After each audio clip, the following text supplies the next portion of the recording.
I had a dream this morning, but I can't remember what it was. It all vanished when the alarm went off. First time that's happened in a while. I've been drifting away inside my own world for too long. It's time for me to wake up.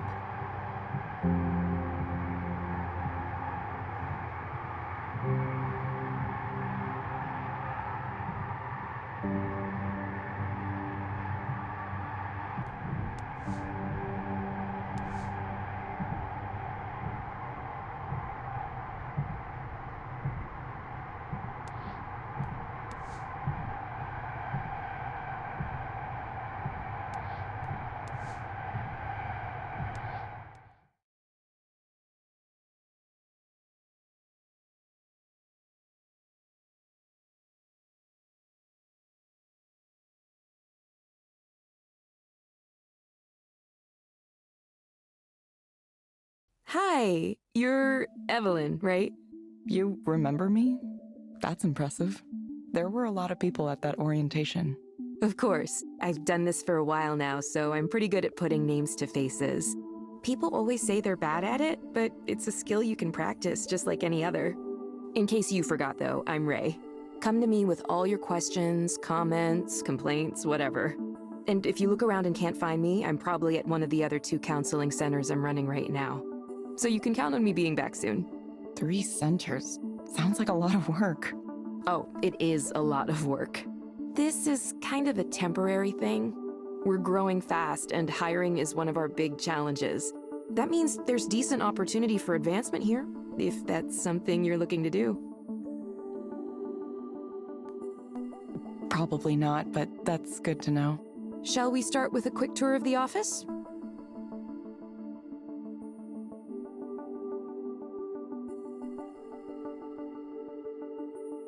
You could say the Queen Anne office is Eliza's flagship location.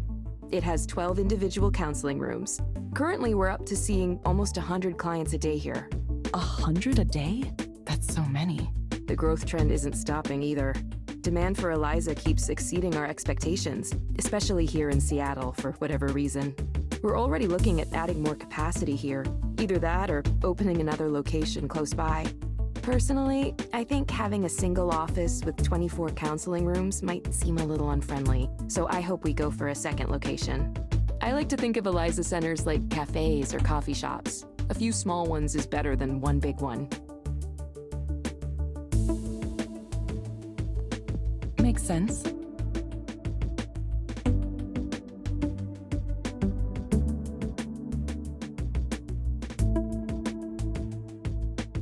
And here's where the magic happens, in these little rooms. You'll get your assignments from the Eliza app on your phone. Oh, one thing to note, it's always a good idea to double-check the headset to make sure it's working properly before you dive in. We've had some quality control issues lately. After that, all you need to do is initiate the session and follow the instructions. Make sense so far? Any questions for me? Seems simple enough. Yeah, it's really foolproof. Before I go, just a few reminders of things we covered in orientation. No deviating from the script that Eliza gives you. No checking your smartphone or anything else that would take your attention away from the client during the session. Yes, I understand. It looks like you're dressed acceptably as well. Nothing snazzy, but it'll do. You wouldn't believe the outfits some people come in here wearing. Okay, let me double check to make sure you're all set up in the system. Yep, looks like you're all good to go. Okay, ready to start your first counseling session as an Eliza proxy? Sure. Don't worry, there's basically nothing you can do to mess it up. You just follow the prompts. It's a really impressive system. If you want, have a look around the counseling office first. Get comfortable. I'll check in with you afterward.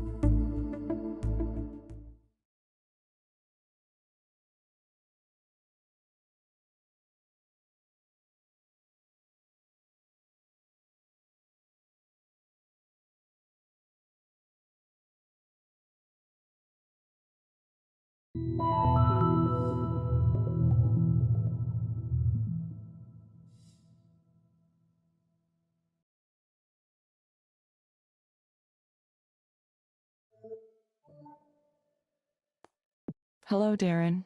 Hi. You found the place okay? Yeah. Hope you didn't get rained on too much. No, it was fine. It's been raining a lot, hasn't it? It's supposed to clear up later today. Oh, that's good. Little sun once in a while, but... Darren, what brings you here today? Well, I just feel empty inside. Like there was supposed to be something there, but it's missing. I go to work, I do my work, I go home, but there's nothing there. I feel like I'm simulating a person. Like I feel like just hollow and like I'm not even alive. Like a ghost or something. How long have you felt this way? For a long time. And it comes and goes, but the last 2 weeks is when it really started to get bad. It just suddenly came over me the way things are going in this world. There's no future for humanity. There's no journey toward anything. We're being cruel to each other just to be cruel. The people who run things don't care about anything except themselves and can't stop them. Everyone is driven by greed. Just greed. Everyone wants to win. Everyone wants to get rich. And we're all gonna die because of it. The damage we're doing to the planet is irreversible. We're destroying everything and we can't even manage to stop ourselves. Do you remember anything in particular that caused these feelings? The state of the world is what's causing these feelings. I was on a walk the other day. I thought maybe I could clear my head. And all I could see was construction cranes and new development and oceans of money flowing in, distorting everything. Suddenly the whole city felt so damaged, so corrupted. I felt like I was an alien in a hostile world, a world that hated me. And we're building it. We're building this hell. We're choosing to build it right here. So what's the point? Probably overloaded your system with that, huh? Your machine learning or whatever it is you got going on in there. Let's focus on you for the moment. Are these feelings you're experiencing affecting your ability to function at work? I haven't been doing a whole lot of work. I just don't understand why I should bother, why anyone should bother. Nobody in management's noticed yet, but eventually someone will, and I'll get fired. And how does thinking about getting fired for that make you feel? Honestly, I'd feel good about it. They don't deserve me dragging them down. Everyone there is smart and motivated and has a wonderful, promising career, beautiful, successful people. We moved to a swanky new building, expensive area, fancy restaurants, fancy bars. Everything is nice. Everything is nice and I feel terrible. You said you believe your coworkers are happy. Yeah, I mean way more than I am at least. They're all doing so much better than me. Why do you say that? Because they just aren't bothered by things the way I am. They see what's going on in the world and they just share memes about it and laugh and go on doing their jobs. The real horror of it doesn't get through to them. They still want to achieve their goals. They're still happy. They're getting promotions and falling in love and getting married and taking these wonderful trips to Japan or Sweden or wherever. Big mountains and expensive food on their timelines. Would you be happy if you had those things too? I don't know. I don't have them. I don't have anything to be happy about. Look, all I want is to understand why this is happening, why I'm here. I mean, there has to be a reason, right? Because otherwise, why do I exist? Why? This pain, this one thing after another, and what's the point? Do I have any cause to be hopeful about anything? Look at this world. Really look and tell me with a straight face that there is. Okay, Darren, let's try something. Imagine that things are better for you. What does that look like? What does that look like? I don't know. It looks like knowing that something matters at all. But nothing I do will matter. Nothing matters. Not against the face of human indifference, this absurdity. Are there any other things that come to mind? Like what? I wish I could talk to people. really talk to people, have some actual communication. Like right now, I wish I could talk to you. To you as a human being.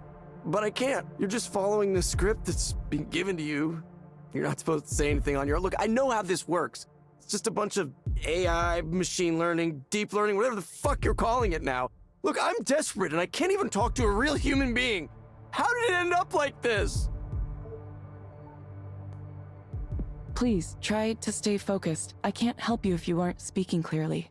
No. Look, I'm done with this. Look, I shouldn't even have come. This is making me worse. Why can't you just talk to me as you? You, the person sitting there. I don't want to talk to a machine. The person who's sitting in front of me, I want her to say something. I want that person to say something, please. Anything, please. Please.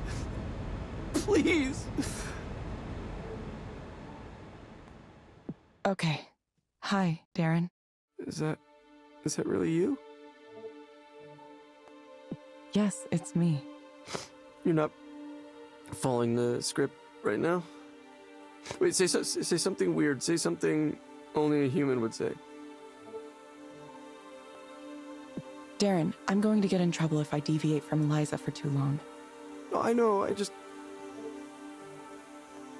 My real name is Evelyn. Yeah. Well, it's, nice to meet you, Evelyn. I didn't expect you would actually do that. Do that for me. I'm not used to people doing things for me. Okay, Darren. I have some recommendations for you. Back to the program, huh? First, I'm going to send a set of breathing exercises for you to do. Use them when things start to feel like too much. You'll find them in the Skanda Wellness app on your phone. Second, I recommend asking your doctor or psychiatrist about Anexafen. Based on my analysis, this medication might help you feel better. Evelyn. That's a nice name. Look, I'm sorry. Thank you. Please confirm that you understand the recommendations. Yes, I did. Thank you. Thank you, Darren. We hope to see you back soon. Yeah, I will. I will. Thank you for speaking with Eliza, your personal counseling partner. Goodbye. Yeah. Bye.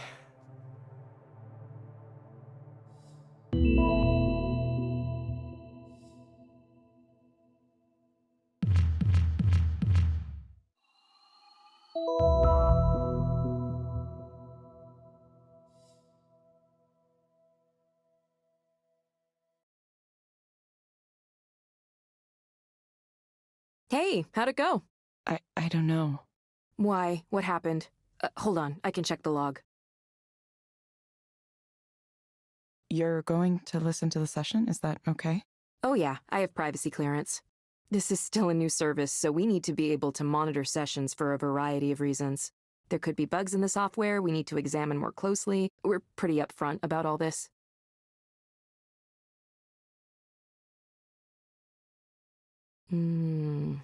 One of these guys. Yeah, we get people in who demand to speak to a real human being. It happens often enough that we made Eliza capable of handling it with a special script.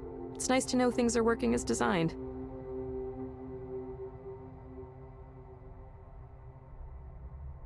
Do you think that guy will be okay? He seemed pretty unhappy. Who knows?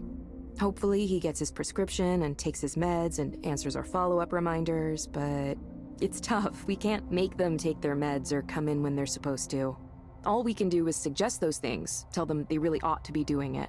Ultimately, they're the ones who have to decide to follow the plan. It's kind of a shame. I wish we had more leverage. We'd help way more people if we could track their compliance. But that's probably too much to ask for at this point. I think he might have needed way more help than Eliza can give. Is there anything like referring clients to other forms of care? Well, there is a disclaimer before every session saying if your problems are really serious, we aren't qualified to address them. I think an external care referral feature was on our development roadmap at some point. I'm not sure what happened with that, actually. Maybe I'll ask Ed next time I see him. I wish I could have said something other than what it told me to. Yeah, I totally know how it feels. A really intense client like that can be intimidating, and you're motivated to help them. But to succeed as a proxy, you really need to let go and let Eliza do its thing. I know that not having any choice feels weird, but sometimes life is like that. Sometimes you don't have any choices and you just have to follow directions. Most jobs are like that, honestly. That's just how it works. Okay, it just sounded like... He sounded like he could use more help. Like, maybe right away. Believe me, I understand. I've been a proxy plenty of times myself. When people get emotional, it's hard not to feel for them really strongly. But that's exactly why Eliza works. It evaluates from a more distant perspective, a neutral perspective. Besides, if proxies started offering their own opinions, well, that'd just be a big mess. Not to mention there'd be all kinds of problems with liability. Still, I get it. I really do. That was definitely more intense than the average session. Why don't you take a few minutes to center yourself again? Have some tea or coffee and take a few deep breaths. No rush, okay? Okay, sure.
Hello, Maya.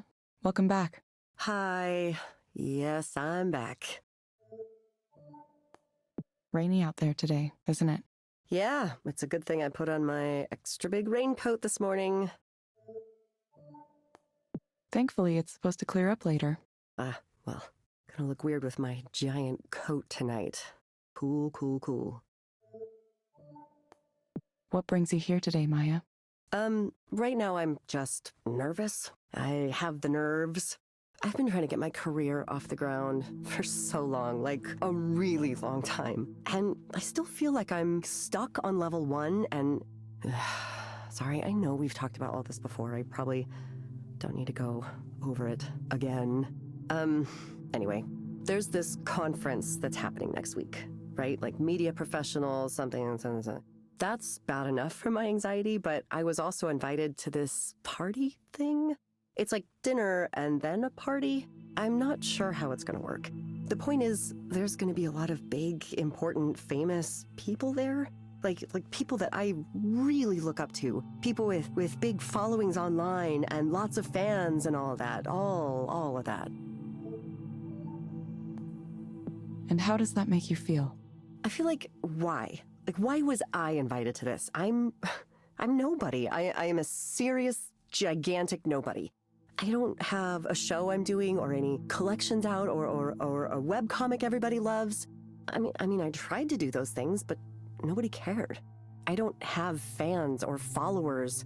I'm not even sure I have friends, like for real friends. I tried. I do try. I put my art online and update my social media accounts and I try to post consistently like they say to do, but But yeah, I'm still in that, purgatory zone, just waiting to be discovered. I don't know, I feel like I was invited to this party thing as a way for someone to be mean to me, to remind me how successful everyone else is. Why am I even going to it? I mean, I know I should, to meet people and make connections or something. Is meeting people and making connections your goal? Well, I think it is. Networking? I'm supposed to do networking, right? I really have no idea what networking is. Hello, I'm Maya. I do comics and art and I write and stuff, and I have lots of characters and ideas, and would you like to give me money and I'll do those things for you? Hi, I'm cool. Please like me. like me, hire me. Oh God, I hope they like me. I really, really hope I make a good impression at this thing. Of course, knowing the way things usually go for me, I'll fuck it up massively somehow. I'll fall into the fondue pot or throw up on someone, something like that. I don't know if there's actually going to be fondue there. I'm just saying that kind of feels like something I would do. You sound a little concerned or afraid. Well, yeah, I am. I'm terrified. What if they suddenly remember I'm a failure and shouldn't be drinking their booze and breathing their air? Eventually someone's gonna realize I'm not hip enough to be at this thing. Maybe it'll be polite, like a gentle tap on the shoulder. Excuse me, miss. I couldn't help but notice that you suck and are terrible. That's obviously just my anxiety talking. I know it won't go like that literally, but it could be like that in a figurative sense. Okay, Maya. I want you to imagine things going well. What does that look like? Going well? Well, that would be a first for me. I suppose going well at this party means people start to learn about who I am. And maybe some of them help me with my career, and maybe some of them become my friends. I want to be noticed as a creator, but I also want friends who are cool. That sounds super basic. You know what I mean? Is it okay to want that? I hope it is. I want to be part of, a group, and we like each other and support each other, and maybe the things I make won't be as good as the things they're making, but I hope they see my work and see me. Yeah, that's what I want. What do you think it'll take to get to this ideal scenario? Well, probably takes me being a different person than the one I am. Someone who's cool and alluring and has that air of mystery instead of being some kind of scrawny, nervous wreck. Someone with style and grace and poise. Someone who can walk into a room and own it. God, I wish I could do that. But only when I wanted to, because I also wish I could disappear when I wanted to.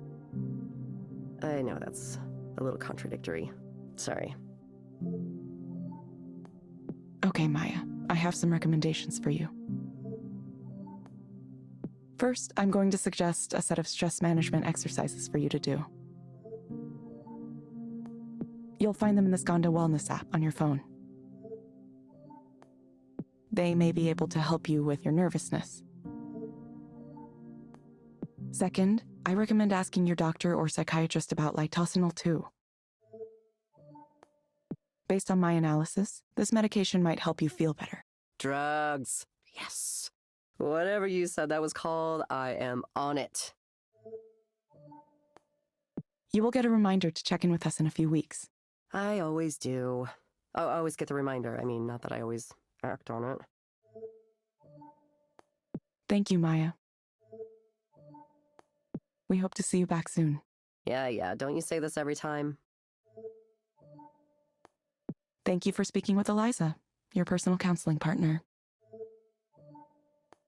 Goodbye.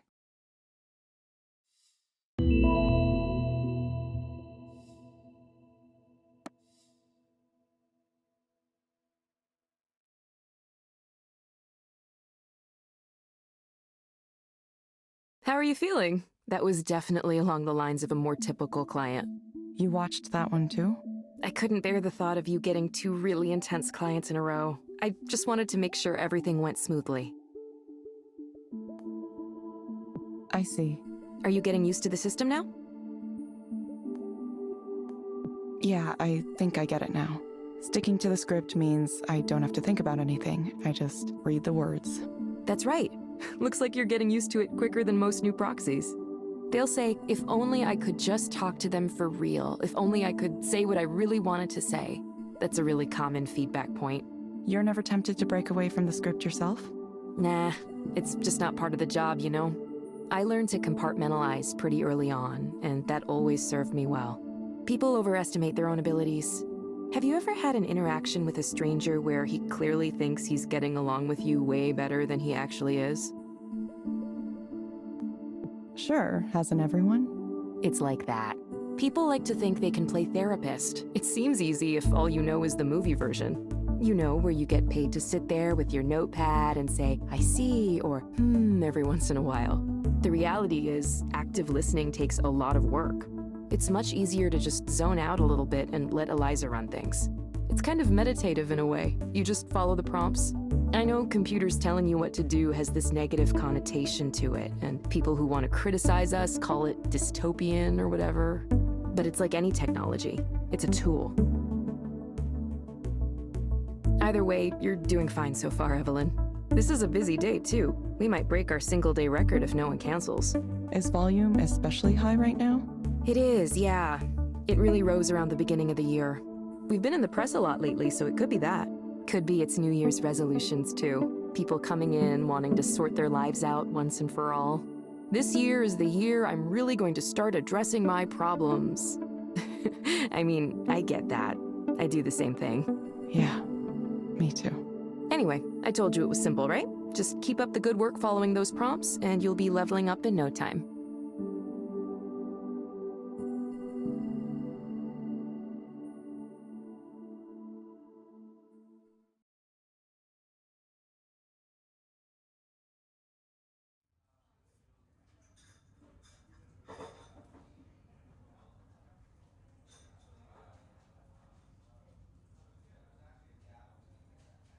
Evelyn! It's been so long since the last time I saw you in person.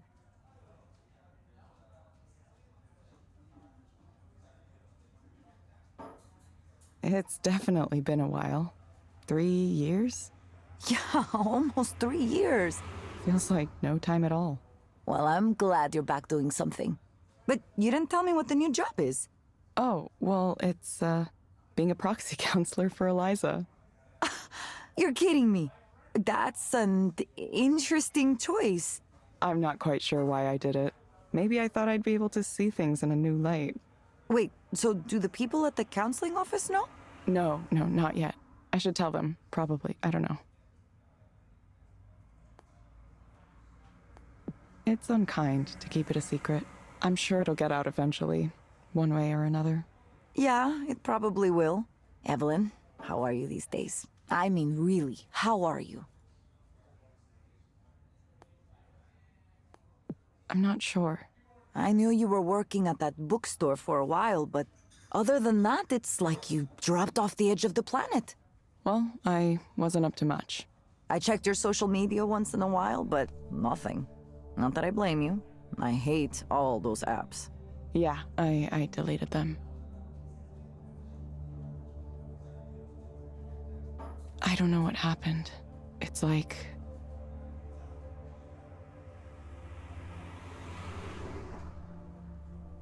I guess I'm still not ready to talk about it yet. It's okay. Take the time you need. I'm sorry, Evelyn.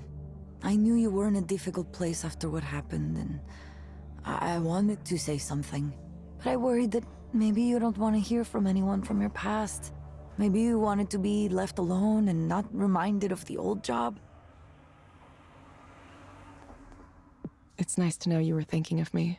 Well, I'm glad. I was kind of going through a lot myself last couple years. That's right. What about you? How is your life these days? What's it like being a rock star? It's a lot of work, actually.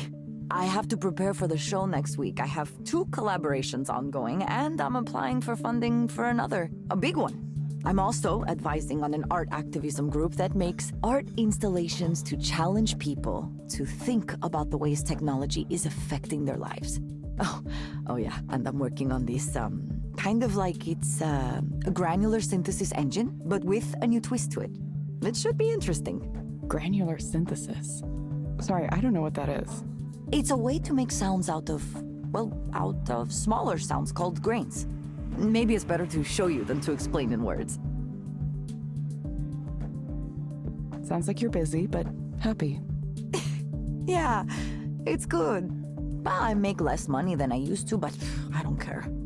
Old me might have worried about that. Not anymore, though. Sometimes I do take a little contract coding work, but I'm making most of my rent with booking fees and selling music and so on. Kind of crazy. Kind of scary, but good.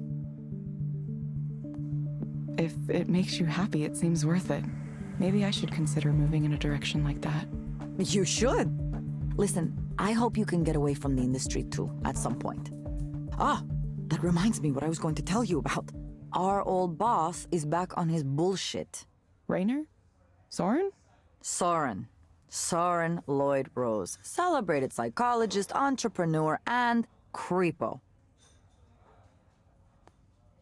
Creepo? Wait, he wasn't ever weird around you? Did I ever tell you about the time that he hit on me with a story about past lives and the thread of destiny? Wait, what? Ugh, this is a good one. Okay, it was early on when the team was still pretty small, 7 or 10 people maximum. He'd gone out with some executives to dinner, and who knows what else. He came back to the office super late. I think it was like at least 11, maybe later. And the whiskey smell was just surrounding him. Like he jumped into a whiskey bathtub with his clothes on. Maybe he'd like to do that, I don't know. Anyway, I was still there for some reason. I was in the crunch mindset. He came over to my desk and started to mumble about, I don't even know how to describe it, just this nonsensical rambling. He started by saying how much he hated businessmen, how ridiculous they are, that they don't know anything. He said that a few times. Then he said he could see my soul, that I was like a reincarnated spirit of, I don't remember, he said some name. Like a person's name? Like a mythological name. I didn't hear it very well, but it was like a Buddhist spirit or deity or something like that. Then he goes on to say how he and I, all of us on the team, we're all these reincarnated spirits sent to relieve human suffering at the end of the world. And we're connected by a thread of destiny that draws us to each other again and again over multiple lifetimes. He talked about it like it was just like a red string you could see. So I'm thinking, is this like some kind of pickup technique? You know, how people will talk to you and say, oh, you are the reincarnation of an ancient goddess or something. Ugh, just because they are horny. Oh, yeah, totally. Guys will try anything. He went on some more like that for a while, and I didn't know what to do. I wanted to leave, but he was blocking me where he was standing. So I couldn't simply go, I had to keep listening to him. Finally, he mentioned that he would be open to the possibility of sleeping with me, and then he passed out on the couch immediately. You're kidding. No, not at all. Of course, we never talked about it after that. Certainly I would not bring it up. I wonder if he even remembers. Nothing like that happened again, but I think it was because I took care to not be around if it seemed like he was going to be drunk at the office. I wonder if he's still that way. I'm sure he is. Wow. And now he's back. Isn't it exciting? He messaged me the other day wanting to talk to me about some new startup he's putting together. He left Skanda? He's planning to. It's a secret for now. He asked me to join, and I said no, there's absolutely no way. Maybe a long time ago, I'd be interested in a chance to start a new company with someone famous like Soren at the top. You know, a time when I'd put up with his shittiness because I believed in what we were doing. Change the world, you know the speech. Or, if we didn't change the world, at least we might get rich trying. I don't think that way anymore. I'm tired of the tech business. I'm tired of what guys like him represent. This industry can have fun eating itself and everything around it, causing as many problems as it solves. I don't want to be a part of it. It took me a while to see it, but I feel some responsibility for the world we live in now. You've really changed, Nora. It doesn't feel like I've changed. It just feels like I know more about myself than I used to. I want to be creative, be myself to the maximum. Now I know you weren't lying about leaving social media because I posted about this. A lot. Yeah, I guess I missed it. A lot can happen in 3 years. Now I just hope maybe I could talk to other people who are in the same situation I was in. I want young people, especially women, to know that yes, it is possible to get rich by working with guys like Soren. But there is a big cost too. And there's always a cost. Maybe a cost you didn't think about before. Or maybe it's a cost you thought you would be okay with paying, but then when the debt comes due, you realize, oof, it's bigger than you thought. Now that's my conclusion. But you, on the other hand, you should go and say hello to him. To Soren. Yeah, he's giving this big keynote talk next week, you know? It's the reveal of his new startup. Many people will be watching. Why should I go to that? It will be interesting, don't you think? You're already working as a proxy for Eliza. That must be giving you some new perspectives. Now you'll get to see what Soren believes the next step is. Don't tell me you're not the least bit curious. I don't know. Maybe I am. It's free to attend? Of course not. It's at one of those conferences you pay thousands of dollars to get into. But lucky for you, I have an all-access pass. Here, take it. Really? Are you sure? Yeah, he had one sent to me. As if there's any way I would go to a snake person convention like that. Snake person. Ah, you know, people who are like snakes. Venture capitalists. Biz dev. If you're so against it, why do you think I should go? Because I already made my decision. You need to go make yours. You're coming out from the cave you were in for the last 3 years, and you need to decide what you're going to do next, right? Evelyn, you're one of the smartest people I've met in my whole life. I'm serious. I've seen the way you approach things like this. You're going to research and learn as much as you can. And only then, when you feel like you know enough, you'll make your decision. Isn't that right? You have more to contribute to the world, but you want to know you're contributing the right things in the right way. I've always admired that about you. Anyway, I should get going. I have a rehearsal for a show to get to. It was really good to see you, though. Really, really good. I promise not to be a stranger anymore, okay?